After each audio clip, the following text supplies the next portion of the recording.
wabarakatuh. Namo Buddhaya. Perkenalkan, nama saya Supriyadi Arifin, NPM saya 2041317. Hari ini saya akan mengulas kembali mengenai topik karma dan kelahiran kembali yang telah disampaikan oleh Biku Utamo dan almarhum Bapak Cornelius Wawor. Mengenai karma dan pengaruh dalam kehidupan yang telah disampaikan oleh Biku Utamo, banyak orang mengenal istilah karma. Banyak orang menganggap karma itu jelek, tetapi karma itu adalah niat atau perbuatan yang dilakukan, baik atau buruk, itu sendiri. Dalam niat, kita dapat melakukan perbuatan baik, juga berbuat jahat. Perbuatan dari pikiran dan ucapan. Dari perbuatan hal itu dapat menghasilkan buah karma yang kelak kita petik. Sebenarnya karma hanya ada satu, tetapi karma yang dimiliki tiap orang pasti berbeda-beda.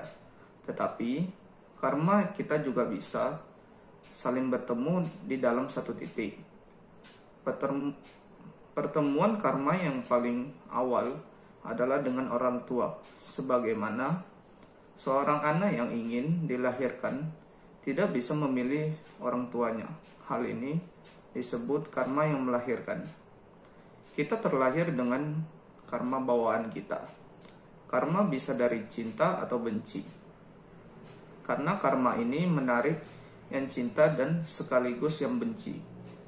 Cinta dan benci saling mencari. Cinta datang mencari untuk mendekat, dan benci dicari untuk menjauhi. Tekinal mining cinta dan benci selalu mencari dan mendekat. Sehingga itu muncul dari pengalaman bertemu dengan seseorang, ikatan keluarga, dan lain-lain. Karena itulah cinta yang saling mencari. Dan juga bila seseorang saat bertemu langsung memiliki perasaan tidak suka, maka hal itu merupakan karma yang berdasarkan dari kebencian. Sebagai contoh, bila orang tua itu pintar, kaya, mapan, kita tidak dapat memilih orang tua seperti itu, karena itu bagian dari karma kita. Karma yang melahirkan dapat mewariskan karmanya kepada anaknya. Sebagai contoh, sifat, kecerdasan, maupun emosional, dan lain-lain. Karma yang melahirkan diikuti dengan karma yang mendukung. Sebagai contoh, orang yang pandai, orang tua yang pandai, maka anaknya pandai. Orang tua cantik dan tampan, maka anaknya cantik atau tampan. Selain dari karma melahirkan, juga ada karma mendukung, dan juga ada karma yang mengurangi. Yang mengurangi itu adalah perilaku pada saat ini. Karma dan pengaruhnya dalam kehidupan ini sangat besar sekali. Perbuatan kita, usaha kita, perjuangan kita, kalau Anda bisa melakukan itu, hidup di dunia akan bahagia. Siapa yang pengen bahagia? Diri kita sendiri. Karena itu, karma adalah niat. Ada karma baik dan karma buruk. Kita berkumpul dengan orang yang banyak, ternyata ada 4 macam karma. Karma yang telah lahir, karma yang mendukung, karma yang sudah dilahirkan, karma yang mengurangi, yaitu perilaku kita sendiri. Perilaku baik akan memperbaiki karma yang sudah baik, perilaku jelek akan memperburuk karma yang sudah baik. Kemudian ada karma yang memotong. Dulunya bahagia, kalau perilaku kita banyak yang jelek, jadi menderita. Kalau dulunya menderita, banyak perilaku baik, maka hidupnya akan bahagia. Kalau sudah demikian, kita mengembangkan cara berpikir yang positif. Karena itu adalah bagian dari karma kita. Pikiran positif menimbulkan ucapan yang positif, juga perbuatan yang positif. Pikiran yang positif caranya adalah mengembangkan semoga semua makhluk berbahagia, sehingga ucapan itu sejajar dengan kalimat semoga semua makhluk berbahagia.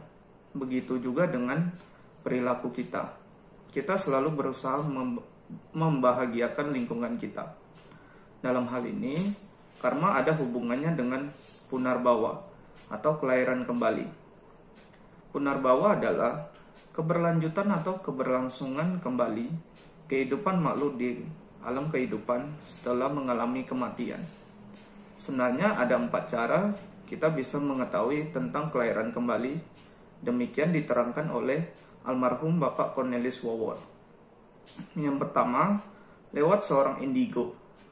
Indigo adalah seseorang yang punya kemampuan lebih dalam hal indera keenam. Beberapa orang indigo mampu mengetahui kelahiran lampau dari dirinya maupun kelahiran lampau orang lain. Yang kedua, kelahiran kembali juga dapat ditelusuri oleh seseorang yang mungkin karena mempunyai kemampuan meditasi dalam kehidupan lampaunya. Sehingga saat kelahiran sekarang ini, dia masih mampu mengingat kelahiran lampaunya. Biasanya, kemampuan ini masih dimiliki saat masih kecil, dan kemampuan ini sering hilang seiring dengan bertambahnya usia.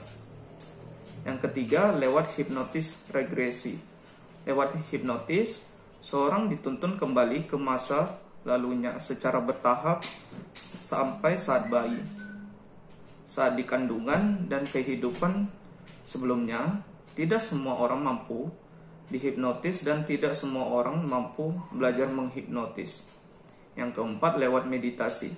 Tentu cara ini tidak perlu dijelaskan kembali. Salah satu guru besar dalam meditasi Buddhis mengharuskan seseorang untuk mampu melihat kehidupan lampaunya terlebih dahulu lewat meditasi. Meditasi itu samatha sebelum bisa melanjutkan ke meditasi vipassana. Mungkin metode ini melihat dengan kemampuan mengetahui kelahiran kembali akan lebih mudah bagi mediator tersebut untuk menembus proses anicca, dukkha, dan anatta. Dengan demikian, karma sangat besar untuk perilaku kita, sangat besar pengaruhnya untuk jalan hidup kita. Karena itu, berbuatlah kebajikan sebanyak-banyaknya dengan pikiran, ucapan, dan perbuatan kita, sehingga kebahagiaan menjadi milik kita, karena karma berpengaruh dalam kehidupan kita. Sekian dari saya, Sotiontu, Namo Buddhaya.